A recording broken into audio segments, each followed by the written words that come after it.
Hello everyone, welcome to channel learn with ease. आज हम solve करेंगे जर्नल चैप्टर से question number 17 and 18, chapter 9 DK Goyal की book से, class 11 accounts. Online classes, online tuitions के लिए आप मुझे स्क्रीन पर दिए गए नंबर पर व्हाट्सएप कर सकते हो अपना नाम और क्लास। और आप अगर सॉल्यूशन ढूंढ रहे हो टीएस ग्रेवाल और DK Goyal new edition book के, तो चैनल के होम टैब पर क्लिक करो, आपको सॉल्यूशंस अपलोडेड मिलेंगे। पोस्ट सेक्शन में एमसीक्यूज मिलेंगे क्विज की फॉर्मेट में, और एमसीक्यूज के सॉल्यूशन है शॉर्ट सेक्शन में। तो बहुत कुछ है चैनल पर, विजिट द चैनल। अच्छा लगे तो शेयर और सब्सक्राइब जरूर करना। क्वेश्चन नंबर 17 में आपको ट्रांजेक्शन्स दी है, जिसे आपको जर्नल एंट्री में कन्वर्ट करना है। तो पहली ट्रांजेक्शन है कि अरुण गोविल एंड कंपनी एक फर्म है जिसने अपना बिजनेस स्टार्ट किया, और बिजनेस स्टार्ट करने के लिए 6 लाख रुपीस की इन्वेस्टमेंट की है। ये पूरा का पूरा पैसा बैंक में जमा किया। तो पैसा बिजनेस में आ रहा है, जो कि आपने बैंक में जमा किया। तो बैंक, और किसने इन्वेस्ट किया? ओनर ने। तो ओनर की इन्वेस्टमेंट को आप कहोगे कैपिटल। तो बैंक आपका पर्सनल अकाउंट है, रिसीवर है, और दूसरा एसेट है, तो भी आप डेबिट करोगे। कैपिटल आपका पर्सनल अकाउंट है, और यहां पर ओनर ने पैसा इन्वेस्ट किया है, गिवर है, तो आप क्रेडिट करोगे। दूसरा कैपिटल, ओनर की इन्वेस्टमेंट भी एक तरह से लाइबिलिटी है, तो लाइबिलिटी होगी तो आप क्या करोगे? क्रेडिट करोगे। अकाउंटिंग इक्वेशन में आपने सीखा है ना कि जो भी आपकी लाइबिलिटी है या कैपिटल है, वो आपकी क्रेडिट बैलेंस होता है। जितनी आपकी एसेट होगी उतना ही आपका टोटल कैपिटल और लाइबिलिटीज का होगा। तो कैपिटल आपकी क्रेडिट होगी। तो दोनों को डेबिट या क्रेडिट किसको करना है आपको समझ में आ गया, तो एंट्री हो गई bank account debit to capital account 6 lakh. इसके बाद हमने सामान खरीदा, गुड्स खरीदे, जिसमें हम ट्रेडिंग करने वाले हैं, आगे सेल परचेस करने वाले हैं। तो वो सामान हमने खरीदा। 2 लाख रुपीस का एमआरपी है, लिस्ट प्राइस का मतलब एमआरपी है, जिस पर हमें 10% ट्रेड डिस्काउंट मिल रहा है। तो क्या क्या चीजें इन्वॉल्व हुई? एक तो आपने गुड्स खरीदे, मतलब परचेज अकाउंट। दूसरा, क्या आपने इसकी पेमेंट कर दी है? पेमेंट नहीं की है। यहां पर कहीं नहीं लिखा कि आपने पेमेंट की है।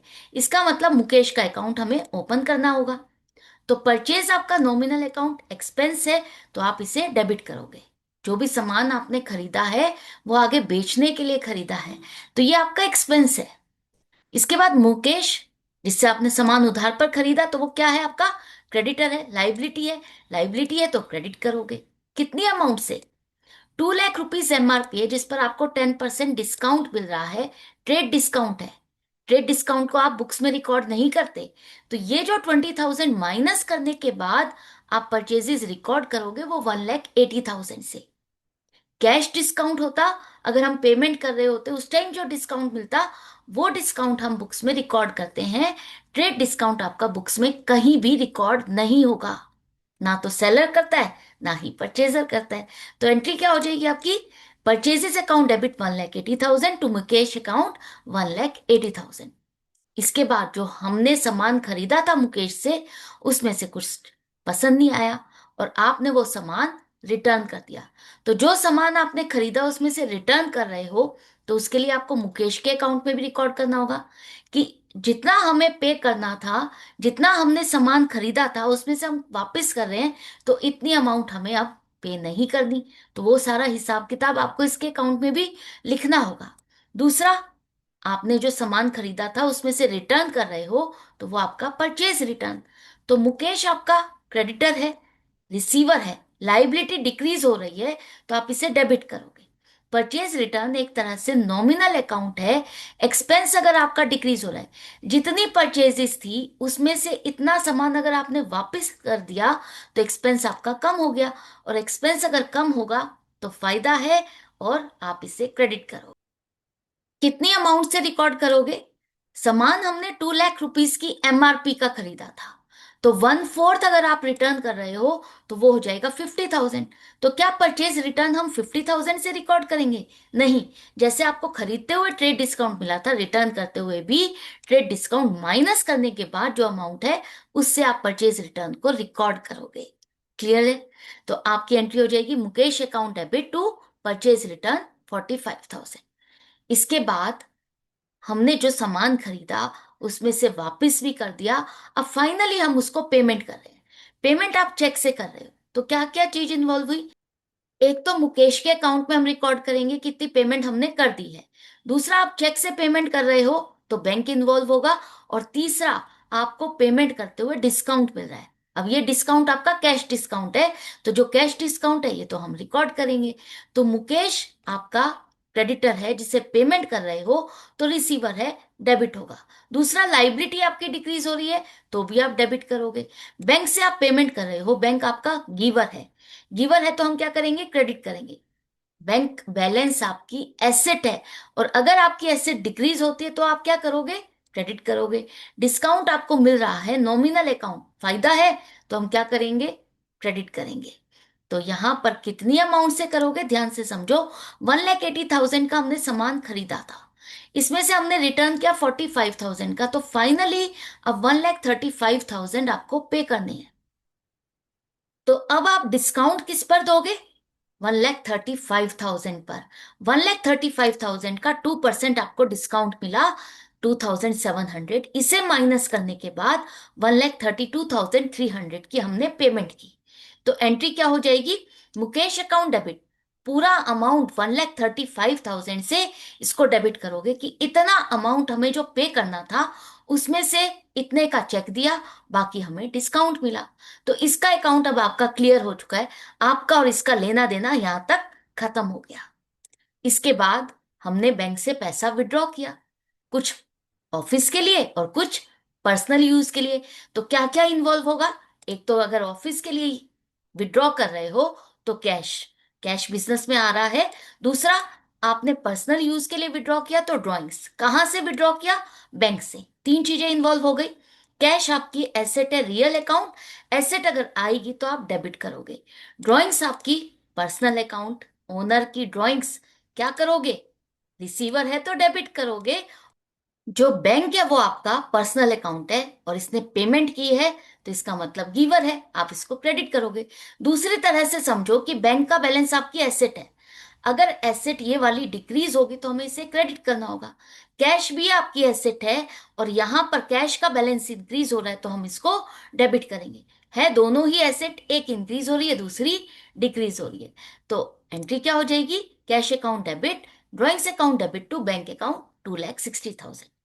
अब नेक्स्ट ट्रांजेक्शन में आपने एक मशीनरी खरीदी है 1 लाख की, इसको लगाने का, इंस्टॉल करने का एक्सपेंस है 5,000। तो ये जो 5,000 इंस्टॉलेशन एक्सपेंस है, ये कहाँ रिकॉर्ड करोगे, मशीनरी में, या कोई अलग एक्सपेंस आप रिकॉर्ड करोगे, अलग एक्सपेंस इंस्टॉलेशन एक्सपेंसेस में आप डेबिट करोगे, क्या करोगे। पहले भी मैंने समझाया है, जब भी आप नई एसेट खरीदते हो और उसको वर्किंग कंडीशन तक पहुंचाने का जो भी एक्सपेंस है वो उसी एसेट की कॉस्ट में ऐड होगा। इंस्टॉलेशन हो, कार्टेज हो, या उसकी रिपेयर भी, नई एसेट है अगर उसकी रिपेयर भी आपको करानी पड़ती है तो भी वो उसकी कॉस्ट में ही ऐड होगी। मशीनरी की कॉस्ट अब आपकी 1,05,000 है, 1 लाख नहीं। तो इसकी पेमेंट आपने चेक से की और इंस्टॉलेशन एक्सपेंसेस की पेमेंट कैश से की। तो क्या क्या इन्वॉल्व हुआ, एक तो मशीनरी, दूसरा बैंक, और तीसरा कैश। एसेट आएगी, एसेट इंक्रीज होगी तो हम डेबिट करेंगे। बैंक से पेमेंट करोगे तो क्या हुआ, बैंक का बैलेंस डिक्रीज हुआ, एसेट डिक्रीज होगी तो हम क्रेडिट करेंगे। और कैश ये भी आपकी एसेट है, एसेट डिक्रीज होगी तो क्रेडिट करोगे। तो किसको डेबिट और क्रेडिट करना है ये आपको समझ में आ गया। तो एंट्री क्या होगी, machinery account debit 1,05,000 to bank account 1 lakh to cash account 5,000। Clear है। इसके बाद हमने अमर को सामान बेचा है, सेल हुई है हमारी, और सेल पर हमें क्या पैसा मिल गया है, क्या लिखा है कि हमने जो सेल किया उसके लिए अमर ने पेमेंट कर दी है, या टू अमर इन कैश, ऐसा भी नहीं लिखा। इसका मतलब ये पैसा लेना बाकी है, क्रेडिट सेल है। तो एक तो अमर जिसके अकाउंट में हमें लिखना होगा कि इतना पैसा लेना बाकी है, दूसरा हमारी सेल इनकम। तो अमर तो हो गया डेटर, डेटर मतलब एसेट है, और एसेट अगर इंक्रीज होगी तो हम डेबिट करेंगे। दूसरा तरीका क्या है, दूसरी तरह से अगर ट्रेडिशनल अप्रोच से आप समझते हो तो डेटर आपका पर्सनल अकाउंट है, और पर्सनल अकाउंट में इसने हमसे सामान खरीदा है, रिसीवर है, तो आप इसको डेबिट करोगे। सेल आपकी इनकम है, इनकम तो जहां भी होगी, जब भी ट्रेडिशनल हो या मॉडर्न अप्रोच, किसी भी अप्रोच में भी इनकम है, रेवेन्यू है, तो आप उसे क्रेडिट करोगे। तो एंट्री हो गई, Amar's account debit to sales account 1 lakh. इसके बाद अमर ने हमें पेमेंट की है 98,500 की, और उसने पेमेंट चेक से किया और चेक हमने सेम डे बैंक में जमा कर दिया। तो चेक मिला और सेम डे डिपॉजिट हो रहा है तो बैंक आ जाएगा। दूसरा, हमें उससे 1 लाख रुपीज लेने थे, लेकिन उसने कितनी पेमेंट की है? 98,500। इसका मतलब क्लियर सीज अकाउंट लिखा है, आगे 1 लाख में से इतनी पेमेंट करने के बाद और वो पेमेंट नहीं करेगा, तो फाइनली इसकी और हमारी इस पेमेंट के बाद ट्रांजैक्शन खत्म होने वाली है। तो 1,500, इसका मतलब हमने उसको डिस्काउंट दिया, तो डिस्काउंट अलाउड। तो बैंक में पैसा आ रहा है, बैंक का बैलेंस इंक्रीज हो रहा है, एसेट इंक्रीज होगी तो डेबिट करो। अमर, जो कि डेबिट डेटर है आपका, डेटर है, और वो डेटर भी आपकी एसेट है, पेमेंट कर देगा तो ये डेटर एसेट आपकी खत्म हो जाएगी। और एसेट अगर डिक्रीज होगी तो हम क्या करेंगे? क्रेडिट करेंगे। वैसे भी अमर ने आपको पेमेंट की है, गिवर है, तो आप इसको क्रेडिट करोगे। डिस्काउंट आपने दिया, नुकसान हो गया, इतना पैसा कम मिला, नुकसान है, तो हम डेबिट करेंगे। तो एंट्री क्या होगी? एंट्री होगी आपकी bank account debit 98,500, discount allowed account debit 1,500 to Amar's account 1 lakh. Clear है? इसके बाद आपने स्टेशनरी खरीदी, पर्सनल यूज, मतलब ओनर ने अपने यूज के लिए 3,000 की स्टेशनरी खरीदी, तो जो ओनर की है वो तो ड्राइंग्स हो गई, और जो ऑफिस के लिए आपने खरीदी वो हमारा एक्सपेंस स्टेशनरी का हो गया। पेमेंट आपने की कैश से, तो 3 अकाउंट इन्वॉल्व हो गए। ड्राइंग्स पर्सनल अकाउंट, मतलब ओनर को रिप्रेजेंट कर रहा है, ओनर यहाँ पर रिसीवर है तो हम इसको डेबिट करेंगे। दूसरा, आपका स्टेशनरी एक्सपेंस है तो हम डेबिट करेंगे, और कैश आपकी एसेट है, डिक्रीज हो रही है तो आप क्रेडिट करोगे। तो एंट्री हो गई stationery account debit, drawings account debit to cash account 8,000। इसके बाद अब आपने लैंड परचेज की है 2 लाख की, जिस पर आपने 1% ब्रोकरेज की पेमेंट की। तो ब्रोकरेज क्या है? एक तरह से कमीशन है जो आपने डीलर को दिया।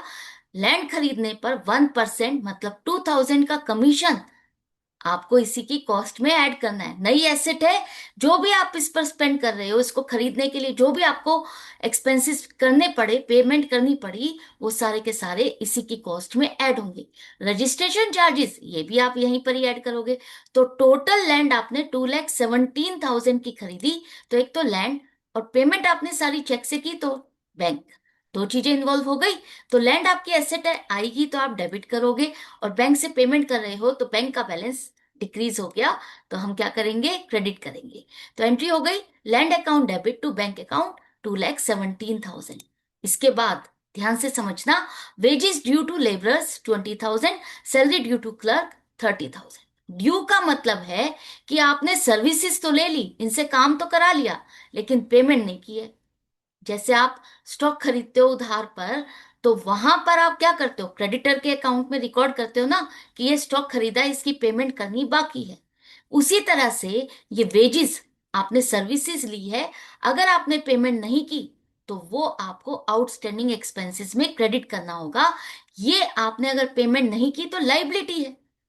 इसी तरह से सैलरीज, ये भी एक्सपेंस है, पेमेंट नहीं की तो ये भी लाइबिलिटी है।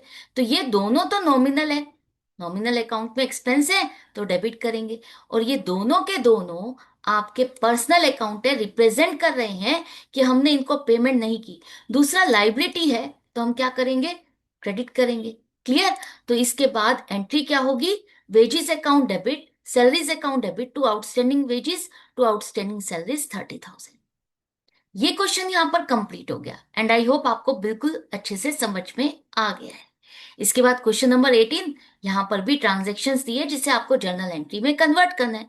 तो पहली ट्रांजेक्शन को करने से पहले ध्यान से रीड करो, क्या लिखा है? Rajkumar traders is a timber merchant. Timber merchant का मतलब वो टिम्बर को ही सेल परचेज करता है, इसी में उसकी डीलिंग होती है। तो पहली ट्रांजेक्शन में अगर वो टिम्बर परचेज कर रहा है तो एसेट नहीं है, वो उसने वो सामान खरीदा है जिसमें वो ट्रेडिंग करने वाला है, तो परचेज अकाउंट आएगा। और इसके लिए जो भी सामान इसने खरीदा, उसके लिए कुछ तो कैश में पेमेंट की है और कुछ उधार पे खरीदा। तो जितने की आपने पेमेंट नहीं की है उसके लिए हम कुलदीप कुमार के अकाउंट में रिकॉर्ड करेंगे, और पेमेंट कर दिए तो कैश। तो परचेजेस आपके एक्सपेंस है, डेबिट करोगे। कुलदीप कुमार आपका क्रेडिटर है, लाइबिलिटी है। लाइबिलिटी लाइबिलिटी है तो हम क्रेडिट करेंगे। कैश आपने पेमेंट की है, एसेट डिक्रीज हो रही है तो क्रेडिट करोगे, एंट्री हो जाएगी purchases account debit 12,000 to Kuldeep Kumar, 10,000 to cash account 2,000। इसके बाद आपने कुलदीप कुमार को पेमेंट की है फुल सेटलमेंट में, कितनी? 9,950। कितना सामान लिया था आपने? टोटल 12,000 का, जिसमें से 10,000 आपका क्रेडिट पे था। तो 10,000 में से आप इतनी पेमेंट कर रहे हो, तो पेमेंट हम इसको कर रहे हैं, एक तो इसके अकाउंट में रिकॉर्ड करेंगे। दूसरा, आपने क्या किया है? कम पेमेंट की है। 10,000 की जगह इतनी पेमेंट कर रहे हो, मतलब 50 रुपीज का आपको डिस्काउंट मिला, और पेमेंट आपने की है कैश से। तो कुलदीप कुमार आपका क्या है? क्रेडिटर है। अगर आप इसको पेमेंट कर रहे हो तो लाइबिलिटी डिक्रीज हो रही है, और लाइबिलिटी डिक्रीज होगी तो हम डेबिट करेंगे। डिस्काउंट आपको मिला, फायदा हुआ, फायदा हुआ तो हम क्रेडिट करेंगे, और कैश से पेमेंट कर रहे हो तो क्या करें? क्रेडिट करेंगे। तो एंट्री हो जाएगी कुलदीप कुमार, डेबिट 10,000। पूरा इसका अकाउंट हम क्लियर कर रहे हैं, फुल सेटलमेंट लिखा है, मतलब इसके बाद इसका और हमारा अकाउंट क्लियर है, और कुछ लेना देना नहीं है। तो to cash account to discount received account 50 rupees. Rent आपने एडवांस में पे किया है, ध्यान से समझना। रेंट की पेमेंट कर रहे हो लेकिन एडवांस में, अभी आपने ये सर्विसेज ली नहीं है। तो जब तक आप कोई सर्विसेज नहीं लेते या कोई सामान आप यूज नहीं करते, तब तक वो आपका एक्सपेंस नहीं है। तो जब आपने एडवांस पेमेंट की है तो वो आपकी एसेट है। अभी आपने इसको पेमेंट कर दी है लेकिन इसकी सर्विसेज ली नहीं है, तो वो आपके लिए एसेट है। तो वो हम क्या कहेंगे? Prepaid rent. जैसे आपने किसी की सर्विसेज ले ली और पेमेंट नहीं की, तो वो आउटस्टैंडिंग एक्सपेंस है। और यहां पर आपने सर्विस लिए बिना ही पेमेंट कर दी, तो ये आपके लिए एसेट है, जिसे हम प्रीपेड रेंट कहेंगे। पेमेंट कर रहे हो तो कैश। प्रीपेड रेंट आपका पर्सनल अकाउंट है, रिप्रेजेंट कर रहा है उस इंसान को जिससे आपने पेमेंट की है और उसकी सर्विसेज लेनी है। तो ये एसेट है। एसेट अगर डिक्रीज नहीं हो रही है, इंक्रीज हो रही है, तो आपको डेबिट करनी है। और कैश आपका डिक्रीज हो गया तो क्रेडिट करोगे। तो एंट्री हो जाएगी prepaid rent account debit 10,000 to cash account 10,000। इसके बाद हमने मशीनरी खरीदी 1 लाख की, जिसकी कार्टेज 2,000 और इंस्टॉलेशन एक्सपेंसेस 1,000, ये हमने पे किए हैं कैश से। तो ये टोटल का टोटल एक्सपेंस तो मशीनरी में ऐड होगा। तो मशीनरी, और दूसरा आपका बैंक से पेमेंट कर रहे हो मशीनरी के लिए, और कैश में पेमेंट कर रहे हो कार्टेज और इंस्टॉलेशन का। तो मशीनरी आपकी आ रही है, एसेट आएगी तो डेबिट करोगे। बैंक से पेमेंट, तो बैंक का बैलेंस अगर डिक्रीज हो रहा है तो हम क्रेडिट करेंगे, और कैश में भी पेमेंट कर रहे हो तो यहां पर भी आप कैश को क्रेडिट करोगे।